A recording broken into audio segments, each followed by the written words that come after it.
যে ভুল যি ভুল তেওঁলোকে যোৱা 5টা বছৰত কৰিলে সেই ভুল তেওঁলোকে যে পুনৰ ৰিপিট নকৰে অহা 5টা বছৰত আকৌ নকৰে যে তাৰ বাবে আমি আশা কৰিছোঁ। লগতে আমি অসমৰ জনসাধাৰণক এই যিসকলে আমাক ভোট দিলে, যিসকলে আমাক সমৰ্থন জ্ঞাপন কৰিলে, আমি সেইসকলক আমি আমাৰ ফালৰ পৰা ধন্যবাদ আৰু কৃতজ্ঞতা জ্ঞাপন কৰিছোঁ। যিসকলে এইবাৰ হৈ থকাৰ পিছতো তেওঁলোকে কেতিয়াও আমাৰ দলৰ ৰাস্তাৰ পৰা আঁতৰি নগ'ল, তেওঁলোকে দলৰ নিষ্ঠাবান কৰ্মীৰ দৰে কামখিনি কৰি গ'ল। সেয়ে আমাৰ কংগ্ৰেছ দলৰ তৃণমূল পৰ্যায়ৰ সমৰ্থকসকলক, কৰ্মীখিনিক আমি আমাৰ ৰূপ আমি দেখা পালোঁ, যিদৰে তেওঁলোকে নিজৰ নিজৰ দায়িত্ব সামাজিক মাধ্যমৰ পৰা মানৱ অধিকাৰ মাধ্যম লৈ আৰু বিভিন্ন তেওঁলোকৰ আমাৰ যে ফ্ৰণ্টেল আছে, তেওঁলোকে যিদৰে নিজৰ নিজৰ কৰ্তব্য পালন কৰিলে, তেওঁলোকৰ নিষ্ঠা, তেওঁলোকৰ কষ্টক আমি স্বীকাৰ কৰিছোঁ আৰু আমাৰ ফালৰ পৰা কৃতজ্ঞতা জ্ঞাপন কৰিছোঁ। আৰু নিশ্চয় ক'ব লাগিব যে আমাৰ দলৰ কেন্দ্ৰীয় নেতৃত্ব মাল্লিকাৰ্জুন খাৰ্গে ডাঙৰীয়া, ৰাহুল গান্ধী ডাঙৰীয়া, শ্ৰীমতী সোনিয়া গান্ধী ডাঙৰীয়ানী, প্ৰিয়ংকা গান্ধী ডাঙৰীয়ানী, কেশৰী বেণুগোপাল ডাঙৰীয়া, জিতেন্দ্ৰ সিং ডাঙৰীয়া বিভিন্ন সময়ত আমাৰ ফালৰ পৰা আমি শুভেচ্ছা, আমি ধন্যবাদ কৃতজ্ঞতা জ্ঞাপন কৰিছোঁ। পৰৱৰ্তী দিনত আমি যদিও যিমান আসন আমাক লাভ কৰিব লাগিছিল আমি লাভ কৰিব নোৱাৰিলোঁ, কিন্তু বিৰোধী দলৰ কৰ্তব্য আমি সদায় জনসাধাৰণৰ লগত থিয় দিম। য'ত য'ত ৰাইজৰ ওপৰত এইখন চৰকাৰ ভয় ভাবুকি লৈ তেওঁলোকৰ জীৱনত আজি বিপদত ঠেলিবলৈ চেষ্টা কৰিব, আমি সাধাৰণ নাগৰিকৰ লগত আমি সদায় আমি থাকিম। এয়া হ'ল আমাৰ প্ৰতিশ্ৰুতি এটা বিৰোধী দল, এটা নিষ্ঠাবান বিৰোধী দল হিচাপে। লগতে য'ত য'ত এখন চৰকাৰৰ ক'ৰবাত তেওঁলোকৰ গাফিলতি হ'ল, ক'ৰবাত তেওঁলোকৰ ভুল হ'ল, ক'ৰবাত তেওঁলোকৰ কৰাপশ্যন হয়, কেলেংকাৰী হ'ল, তো প্ৰতিটো ভুলৰ ওপৰত, প্ৰতিটো গাফিলতিৰ ওপৰত আমাৰ নজৰ থাকিব। কোৱা উদ্দেশ্যটো হ'ল যে কংগ্ৰেছ দল যদিও আমাৰ আসন কম, আমি হাৰ মানি লোৱা নাই। আমি প্ৰত্যেকজন, মোৰ পৰা আৰম্ভ কৰি মোৰ কাষত বহি থকা ব্যক্তিসকল, মোৰ সন্মুখত থিয় হৈ থকা আমাৰ কংগ্ৰেছৰ সতীৰ্থসকল আৰু এই আপোনালোকৰ যোগেদি আমাৰ সমগ্ৰ অসমৰ কংগ্ৰেছ দলৰ পৰিয়ালক আৰু আমাৰ অসমৰ মানুহসকলক আমি কৈছোঁ যে আমি এইবাৰ এই নিৰ্বাচনত আশাৰ দৰে আমি আসন লাভ কৰা নাই, কিন্তু আমি মানসিকভাৱে হাৰ মানি লোৱা নাই। আমি আগবাঢ়ি যামগৈ। আমি য'ত য'ত নিজকে শুদ্ধ কৰিব লাগে, ৰাইজে আমাক যি ধৰণে আমাৰ শুভচিন্তক হিচাপে প্ৰতিটো জিলাত, প্ৰতিটো সমষ্টিত যিদৰে সুপৰামৰ্শ আমাক প্ৰদান কৰিছে, কেনেদৰে এতিয়াও আমাৰ মনোবল বৃদ্ধি কৰিবলৈ বহুতখিনি অঞ্চলৰ পৰা ৰাইজে মোক ব্যক্তিগতভাৱে আমাৰ দলৰ সতীৰ্থসকলক মেছেজ দিছে, লগ পাইছে, কৈছে যে আপোনালোকে আগবাঢ়ি যাওক। কিয় কি যদি আজি কংগ্ৰেছ দল বিৰোধী দলৰ ভূমিকা ভালদৰে ধাৰণ নকৰে, তেতিয়া অসমত লোকতন্ত্ৰ নাথাকিব। অসমত লোকতন্ত্ৰ নাথাকিব। বৰ্তমান চৰকাৰৰ ওপৰত নিয়ন্ত্ৰণ কৰা কোনো শক্তি নাথাকিব। ৰাইজৰ ওচৰত চৰকাৰৰ অন্যায়ৰ পৰা বাচিবলৈ কোনো সুৰক্ষা কৱচ নাথাকিব। ৰাইজৰ ওচৰত চৰকাৰক দায়বদ্ধ কৰা কোনো অস্ত্ৰ নাথাকিব। তো আজি যদিও আমাৰ আসন কম, ৰাইজৰ অস্ত্ৰ হৈ, লোকতান্ত্ৰিক অস্ত্ৰ হৈ ৰাইজৰ লোকতান্ত্ৰিক শক্তি বৃদ্ধি কৰা হ'ল আমাৰ মূল উদ্দেশ্য। আৰু সেইকাৰণে যি গুৰুত্বপূৰ্ণ শিক্ষা আমি এই নিৰ্বাচনৰ পৰা ল'ব লাগে, অসমৰ জনসাধাৰণ নিশ্চিত হৈ থাকক যে আমাৰ দল আৰু আমাৰ প্ৰত্যেকগৰাকী আমাৰ ব্যক্তিসকল সেই পৰিৱৰ্তন আমি নিজৰ সাংগঠনিক ভেটি, নিজৰ ৰাজনৈতিক চিন্তাধাৰাত, নিজৰ ব্যক্তিগত ব্যৱহাৰত আমি আনিবলৈ সক্ষম হ'ম। লগতে আমি কেইবাটাও নিৰ্বাচন আমি দেখা পাইছোঁ আৰু আমাৰ দলৰ নেতৃত্ব ৰাহুল গান্ধী ডাঙৰীয়া ইতিমধ্যে প্ৰকাশ কৰিছে যে কেইবাটাও নিৰ্বাচনত আমি কেন্দ্ৰীয় নিৰ্বাচনী আয়োগৰ ভূমিকা আমি দেখা পাইছোঁ, কিন্তু বৰ্তমানৰ সময়ত এই কেন্দ্ৰীয় নিৰ্বাচনী আয়োগৰ ব্যৱহাৰ চৰিত্ৰ আমি দেখা পোৱা নাই, যাৰ ফলত বিভিন্ন আমাৰ ৰাজনৈতিক দল দিল্লীত সদনৰ মজিয়াত আমাৰ নো কনফিডেন্স মোশ্যন বৰ্তমানৰ চিফ ইলেকশ্যন কমিশ্যনাৰৰ বিৰুদ্ধে আনিবলৈ বিভিন্ন ধৰণৰ পদক্ষেপ লৈছে। আমি ৰাইজৰ যিদৰে আজিৰ পৰা আমি জানিবলৈ পাইছোঁ যে ৰাইজেও বিশ্বাস কৰা নাই যে ইমান যে ডিফাৰেঞ্চ, ইমান যে ভোটৰ অংকৰত ইমান যে ডিফাৰেঞ্চ আহিছে, বহুত ক্ষেত্ৰত ৰাইজ বিশ্বাস কৰিবলৈ টান পাইছে। আমাৰ ফালৰ পৰা আমি যথেষ্ট বিশ্বাস কৰিবলৈ আমাৰ অসুবিধা হৈছে, কিন্তু ৰাইজৰ ফালৰ পৰা আমি জানিবলৈ পাইছোঁ যে তেওঁলোকেও বিভিন্ন সমষ্টিত য'ত ভাবিছিল যে কম মাৰ্জিনত হ'লেও কোনোবা এটা দল জিকিব, কোনোবা এটা দল হাৰিব, কিন্তু মাৰ্জিনটো বহুত কম হ'ব, ফাইট হ'ব, 50-50 হ'ব। এনেকুৱা বহুত কেইটাও চিট আমাৰ ৰাইজৰ মাজত চৰ্চিত, সাংবাদিকসকলৰ মাজত চৰ্চিত, বুদ্ধিজীৱীসকলৰ মাজত চৰ্চিত। হাৰক, যিকোনো দল হাৰক জিকক, কিন্তু 50-50 তেনেকুৱা ক্ল'জ চিট আমি বহুত ভাবিছিলোঁ, আমাৰো দৃষ্টিত আছিলে। হ'ব পাৰে যে আমি সেইকেইটা চিট আমাৰ ধৰিছিলোঁ আৰু বিজেপিয়ে সেইকেইটা চিট নিজৰ পক্ষত ধৰিছিল, কিন্তু ফাইটটো আমি হ'ব, নেক টু নেক হ'ব।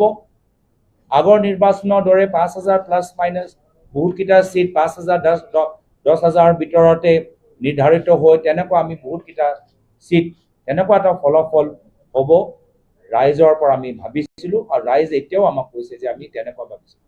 এনেকুৱা যে কিছুমান বহুতকেইটা চিটত যি ধৰণৰ ৰিজাল্ট আহিছে, তাৰ বাবে আমাক পৰৱৰ্তী দিনত বিশেষভাৱে গৱেষণা কৰাটো প্ৰয়োজন হ'ব, বিশেষভাৱে অধ্যয়ন কৰাটো প্ৰয়োজন হ'ব। আৰু দিল্লীত ইলেকশ্যন কমিশ্যন আৰু বিভিন্ন ইলেকশ্যনৰ প্ৰক্ৰিয়ালৈ বিভিন্ন সময়ত চৰ্চা চলি আছে। আমাৰ ৰাহুল গান্ধী ডাঙৰীয়া ভোটাৰ লিষ্টত আৰম্ভ কৰি বিভিন্ন ধৰণৰ গাফিলতি বেলেগ ৰাজ্যত দাঙি ধৰিছে। আমাৰ অসমৰ আমি গোটেইবোৰ আগতে প্ৰথমে একগোট হয় আমাৰ সামূহিক অভিজ্ঞতা আমি ল'বলৈ আমি চেষ্টা চলাম, যাৰ ফলত অহা শনিবাৰে আমি নিজৰ দলৰ প্ৰত্যেকগৰাকী আমাৰ বিধায়ক বা আমাৰ কেণ্ডিডেটসকলক আমি অহা শনিবাৰলৈ মাতিছোঁ, যে আমি তেওঁলোকৰ পৰা জানিবলৈ বিচাৰোঁ যে তেওঁলোকে নিজৰ নিজৰ চিটৰ ক্ষেত্ৰত কি তেওঁলোকৰ ক'বলগীয়া আছে। এইখিনি কথা, এইখিনি এটা গুৰুত্বপূৰ্ণ বৈঠক অহা শনিবাৰত হ'ব। কিন্তু আকৌ আমি শেষত মই কথাখিনি সামৰিবলৈ বিচাৰোঁ যে আমি ৰাইজৰ এই ফলাফল আমি স্বীকাৰ কৰিছোঁ।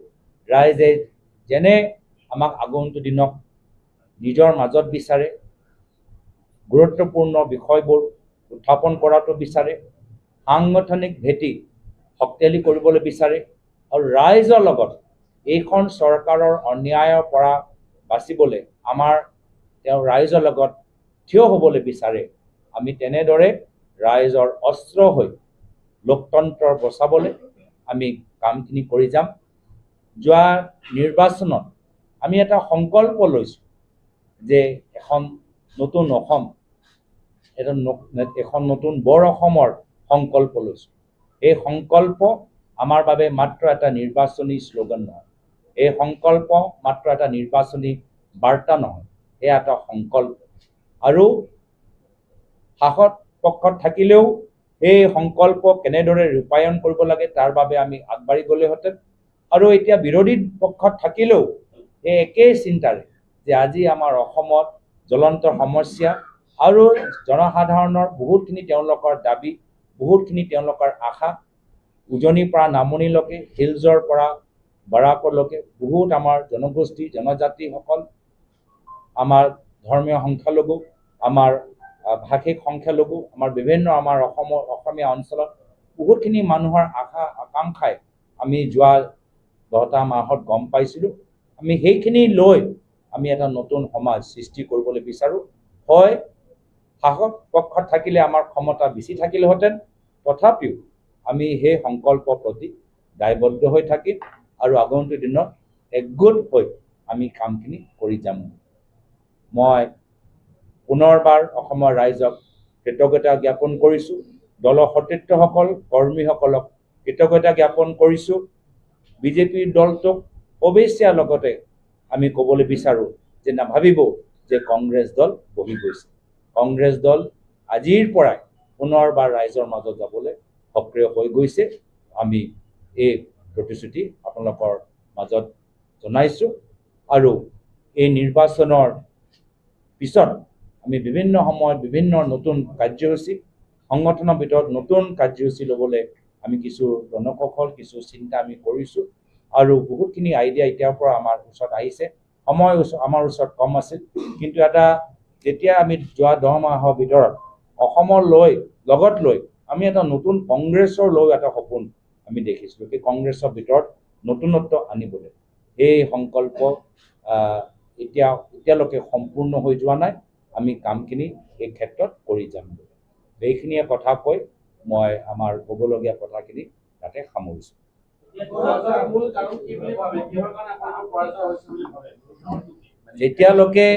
যেতিয়ালৈকে আমি পৰ্যালোচনা নকৰোঁ গোটেইখিনি কাৰণ আৰু কোন কাৰণক কিমান গুৰুত্ব দিব লাগে, ৰাইজৰ পৰা আমাক যথেষ্ট আমি শক্তি আজি পৰ্যায়লৈকে আমি লাভ কৰি আছোঁ।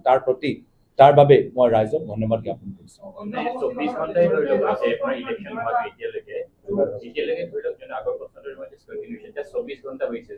আমি তেতিয়া পিছত ভালকৈ গোটেইখিনি কথা আমি আলোচনা কৰাৰ পিছত আমি প্ৰকাশ কৰাটো উচিত হ'ব।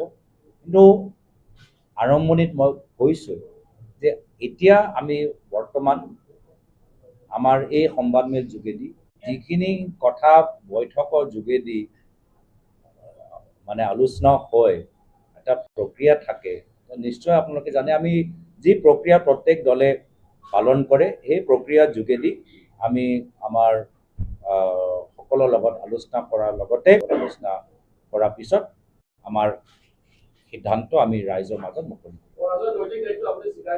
পৰাজয়ৰ নৈতিক দায়িত্ব মই স্বীকাৰ কৰিছোঁ।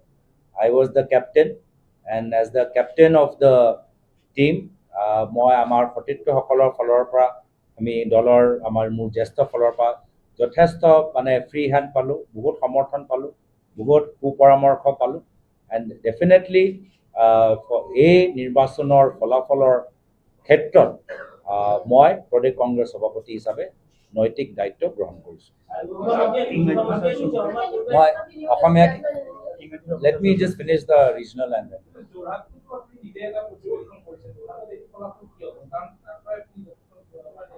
যোৰহাটৰ ৰাইজ সদায় সচেতন ৰাইজ আৰু যোৰহাটৰ ৰাইজ ভোট দিয়া সম্পৰ্কত সদায় সচেতন চিন্তাৰে নিজৰ ভোট প্ৰকাশ কৰে।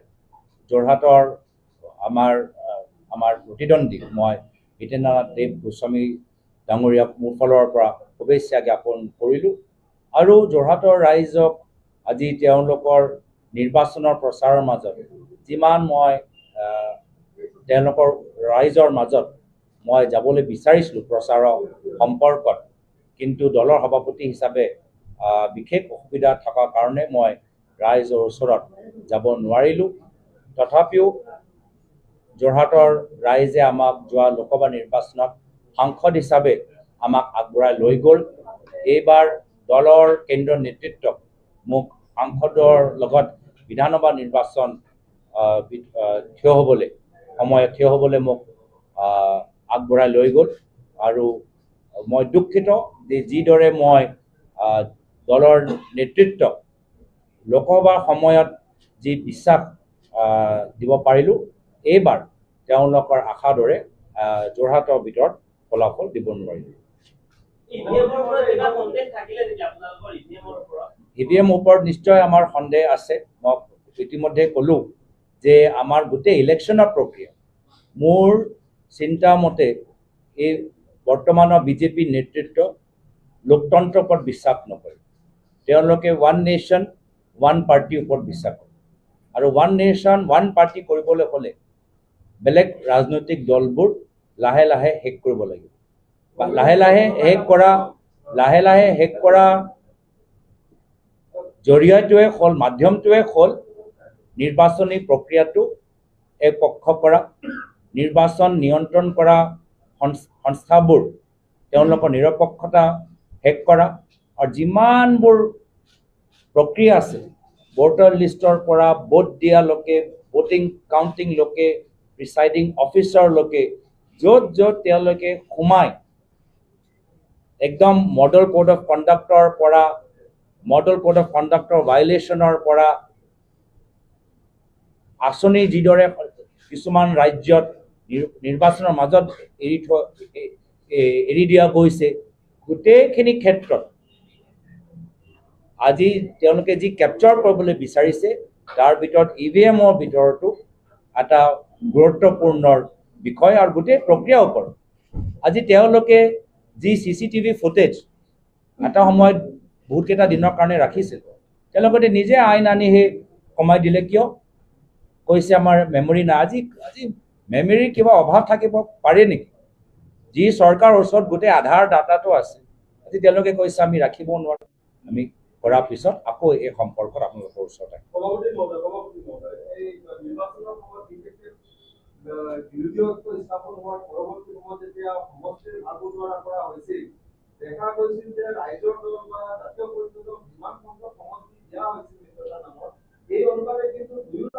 আমি নিজৰ ৰাইজৰ প্ৰতি কৰ্তব্য আমি পালন কৰিব পৰা নাই, কিন্তু বিধানসভা বাহিৰত আমি নিজৰ কৰ্তব্য আমি পালন কৰি যোৱাটো উচিত হ'ব। I'll go to national media now. 4 तारीख को असम विधानसभा निर्वाचन के नतीजे हम सब ने देखे। मैं सबसे पहले भाजपा दल और उनके नेतृत्व को शुभकामनाएं देता हूं। हम सब का समाधान करेगी। असम में बहुत से समस्याएं हैं, जिन समस्याओं का हमने पिछले कई वर्षों में और अपने निर्वाचन के प्रचार के समय इस सरकार ने जिस तरीके से काम करना चाहिए था नहीं किया। गुवाहाटी में ही जो कृत्रिम आज बाढ़ आई है, आर्टिफिशियल फ्लड जो है, वही एक उदाहरण है। तो हम चाहेंगे कि सरकार आने वाले समय पे लोगों की समस्याओं पर वो और महत्व दे। साथ ही साथ जो भूल उन्होंने पिछले कई वर्षों में की है, लोगों को जिस प्रकार से सताया है, लोगों के बीच में जिस प्रकार से उन्होंने कई समय में अहंकारी रूप धारण किया है, भ्रष्टाचार किया है, वे गलतियां आने वाले समय में नहीं करेंगे। कांग्रेस पार्टी ने पूरी तरीके से इस नतीजे को स्वीकार किया है। हमारी जितनी सीट विधानसभा में आनी चाहिए वो आई नहीं है, लेकिन इसके पश्चात भी हम विधानसभा के बाहर हम संविधान के बचाव में, लोकतंत्र को के बचाव में, आम नागरिक के हित में हम अपना कर्तव्य पालन करेंगे। जहाँ जहाँ लोगों को अपनी आवाज़ उठाने के लिए, अपने ज़िलों की समस्याओं को उठाने के लिए, अपने समाज के आवाज़ को उठाने के लिए जहाँ जहाँ हमारी मदद चाहिए हम मदद करेंगे। और उसी प्रकार से जहाँ जहाँ प्रदेश के समस्याओं को समाधान करने के लिए हम अपने तरफ से सकारात्मक परामर्श इस सरकार को दे सकते हैं, हम वो भी प्रदान करेंगे। लेकिन हाँ, जहाँ सरकार गलती करेगी तो हम लोगों के हित में सरकार के खिलाफ बुलंदी से आवाज़ उठाएंगे। बेशक हमारे सीट कम है, लेकिन हमारा मनोबल कम के प्रति हमारी निष्ठा पहले जितनी ही है और आगे बढ़ी। हम असम के जनता को भी हम धन्यवाद देते हैं कि उन्होंने पिछले कई सालों में, महीनों में हमारा मनोबल बढ़ाया, हमारा बहुत हमें समर्थन दिया, हमें वोट दिया, हमें हमें अच्छे परामर्श दिए।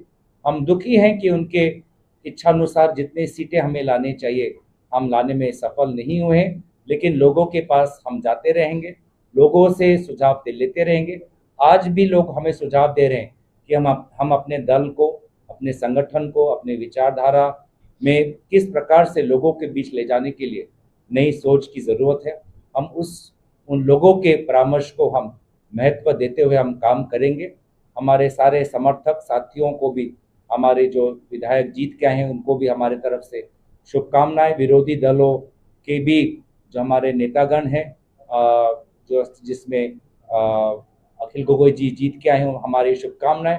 लुरिनज्योति गोगोई, जॉन इंटी कठार जी, मनोरंजन तालुकदार जी और हमारे CPIML के जो बिहाली की जो कैंडिडेट है, हम चाहते हैं कि सब अपने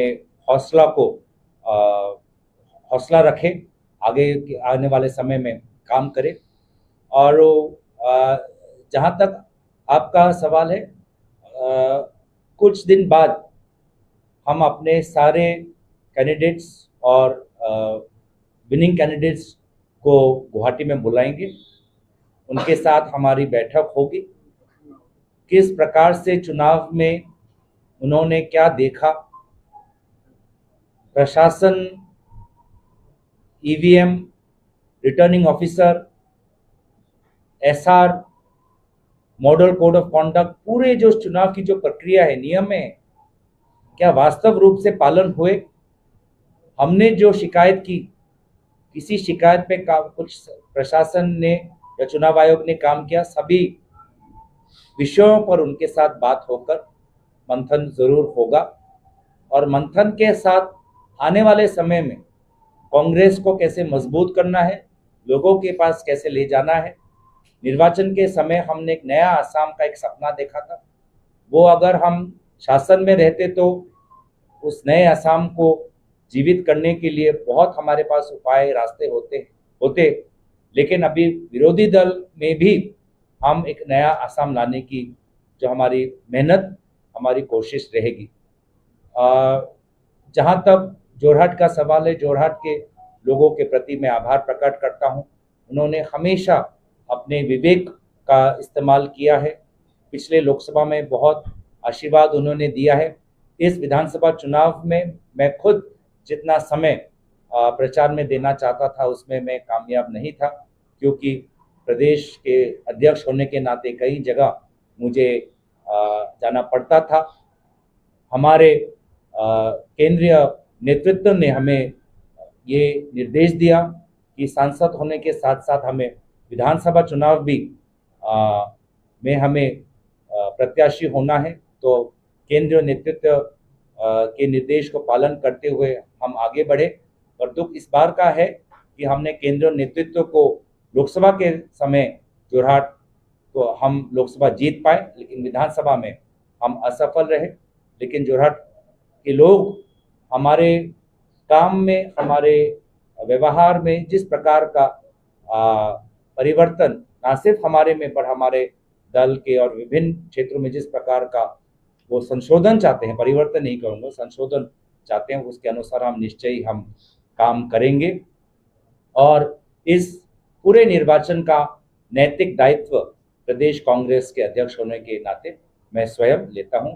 इस नतीजे का दायित्व, नैतिक दायित्व मेरा है। बाकी हमारे दल के सभी नेताओं ने, बड़े नेताओं से लेकर हमारे साथियों ने बहुत मजबूती से मेहनत से काम किया है। मैं उसके लिए सभी का आभार प्रकट करता हूँ।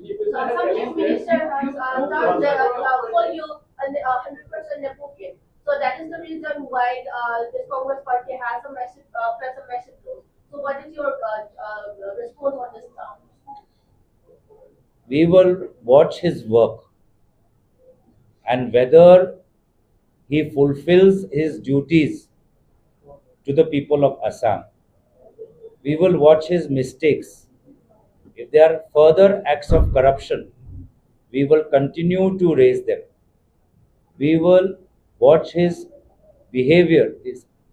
If any time he threatens any citizen of Assam, we will stand with that citizen.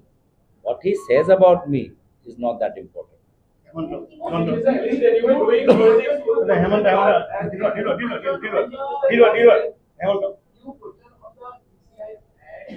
and the evening also, but the same ECI conducted the election in Kerala and the Tamil Nadu also. At the same time, our petition is pending in Supreme Court. At the same time, we have brought a no confidence motion against the Chief Election Commissioner.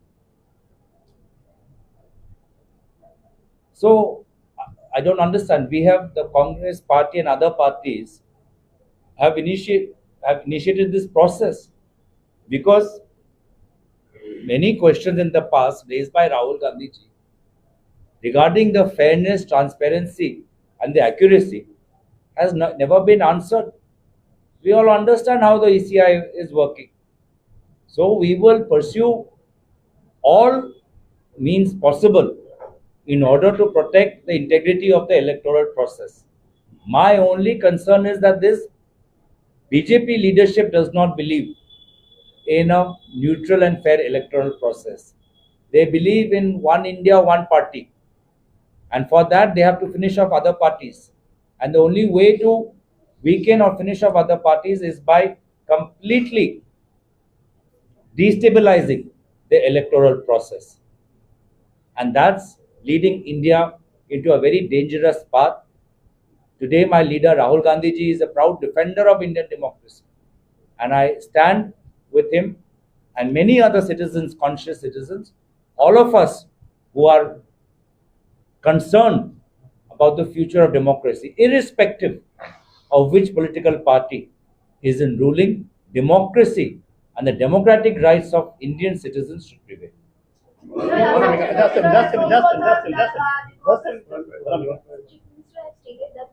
Only one question. And is weak, there's a big hand of yours and Pavan Khera. Because if Pavan Khera and you wouldn't have given that press meet, then this we was bit in a problem today. But you are the back support because of the press conference only. It was a big help for you. Please take it back.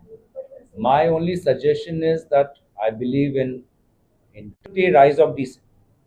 এইখিনি পালন কৰিছে নাই কৰা আমি মুখ্যমন্ত্ৰী ব্যৱহাৰৰ ওপৰত গুৰুত্ব দিম তেওঁ আগন্তুক দিনতো অসমৰ স্বাভিমানক বাৰম্বাৰ আঘাত পেলাই থাকিব তেওঁ আমাৰ অসমৰ নাগৰিক এয়া সাংবাদিকে হওক শিক্ষক হওক বা ইউনিভাৰ্চিটিৰ মালিক হওক তেওঁলোকৰ ওপৰত বাৰম্বাৰ ভাবুকি দি থাকিব নেকি আৰু ৰাইজৰ লগত নাগৰিক লগত আমি থিয় দিম আমি মুখ্যমন্ত্ৰী বা এখন চৰকাৰ মুখ্যমন্ত্ৰীটো তেওঁ আনুষ্ঠানিকভাৱে হোৱা নাই এখন চৰকাৰৰ পৰৱৰ্তী তেওঁলোকৰ ভুল তেওঁলোকৰ ক'ৰবাত কেলেংকাৰী হ'লে আমি তাৰ ওপৰত আমি চকু দিম তেওঁলোকে কি কৈছে হিমন্ত বিশ্ব শৰ্মা ডাঙৰীয়াই কি কৈছে মোৰ সম্পৰ্কত বা এই ৰাজনৈতিক ক্ষেত্ৰত এয়া আমাৰ বাবে গুৰুত্বপূৰ্ণ अभी भी जैसे बोल रहा है कि आपके पार्टी में बीजेपी का जासूस है देखिए सब इस पूरे कांग्रेस के अंदर हमारे पिछले 10 महीने में काफ़ी सांगठनिक सुधार है बूथ से लेकर हमारे राजीव भवन में भी अगर आप आए हैं कई नई चीज़ें आपने देखा होगा तो ये जो सिलसिला है हमारा कि कांग्रेस दल को मजबूत करना कांग्रेस दल में एक नया रूप लाना नए तरीके से लोगों के पास जाना लोगों की बातों को उठाना ये जो हमारी प्रक्रिया है कांग्रेस को मजबूत करने के लिए वो आने वाले समय में भी होते जाए The analysis of a vote share which has been made public by Election Commission has showed that about 4% increase in BJP in vote share has resulted in 22 more seats. But Congress has also gained in vote share, but its seats has gone down by 10. So what is your preliminary assessment that you have able to increase your vote share, but your number of seats have gone down? Again, as of now, I don't want to, without doing our collective exercise, I don't want to get into my preliminary analysis because there are many things to look at. voting patterns to look at. What we want to look at is also how various sections of Assamese society voted. Ours is a very diverse state with different communities. We want to see that. As I said, we had just the Lok Sabha election a year and a half ago. So you want to look at those patterns as well. So there are many things to look at. So without doing an exhaustive analysis, I think we might end up in a situation where we come to very we might leave out some more important assessment as well. So I don't want to leave out any particular any particular cause. So therefore, I don't want to hasten this exercise. Let it be a deep, exhaustive exercise to be done both within the party and to be done amongst the public. So we will do this exercise of the বৈঠক যোগেদি আমাৰ নিজৰ নিজৰ অভিজ্ঞতা আমি প্ৰকাশ কৰিম তাৰ পৰৱৰ্তী সময়ত জিলা স্তৰত আমাৰ কথাখিনি হ'ব আৰু লগে লগে আমাৰ দলীয় মজিয়া লগে লগে আমি ৰাইজৰ মাজত বুদ্ধিজীৱীসকলৰ মাজত বিভিন্ন সামাজিক সংগঠনৰ মাজত আমি খেতিয়কসকলৰ মাজত সৰু দোকানীৰ ওচৰত গৈ আপোনালোকৰ ৰাজনীতিৰ বাবে অভিজ্ঞ ব্যক্তিসকলৰ লগত আমি সেইখিনি কথা আমি পাতিম যাৰ ফলত অসমৰ জনসাধাৰণৰ লগত আমি এই এক্সাৰচাইজটো কৰিবলৈ বিচাৰোঁ যে পৰৱৰ্তী দিনত আৰু কি কৰাটো উচিত যিহেতু লোকতন্ত্ৰত শাসক পক্ষত আৰু বিৰোধী পক্ষ দুয়োটাই গুৰুত্বপূৰ্ণ লোকতন্ত্ৰ হৈ নাথাকিব যদি মাত্ৰ শাসক পক্ষ থাকে আৰু বিৰোধী পক্ষ নাথাকে আমি লোকতন্ত্ৰৰ পক্ষত আছোঁ আৰু লোকতন্ত্ৰৰ পক্ষত জানো যে আমি ৰাইজৰ পৰাহে এই গুৰুত্বপূৰ্ণ যে কংগ্ৰেছ দল এই নিৰ্বাচনৰ ফালৰ পৰা যিবোৰ মূল্যৱান শিক্ষা ল'ব লাগে আমি ল'ম আৰু পুনৰবাৰ ৰাইজৰ মাজত শক্তিশালী হৈ এটা